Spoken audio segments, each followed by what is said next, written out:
going to be looking at how you can feed your sourdough starter. You've got your starter from yesterday that we made on the previous video, and then we're going to have 50 grams of water and 50 grams of strong white bread flour.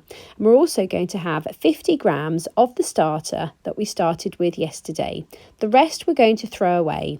And what we're going to do is pop the jar onto the scales, and then we're going to take our 50 grams of starter, and only 50 grams, because we're going to be looking at doing a 1:1:1 ratio, which means that all three ingredients, the starter, the flour and the water, all need to weigh the same. You don't have to do 50 grams, but I find that that's a reasonable amount to be able to build your starter up.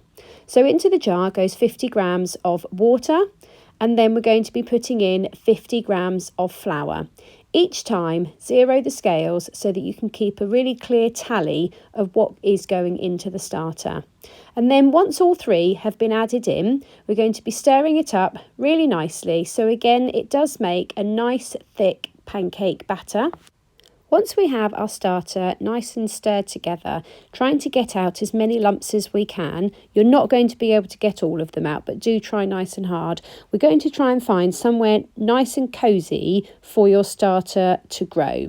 Again, we're going to be putting the rubber band around the jar so that we can see the growth, and we are looking for it to double in size. So again, I'm using my seedling mat here, which does keep it at a nice temperature, and popping it on there so that it can stay nice and warm, and we can start to see it go nice and bubbly.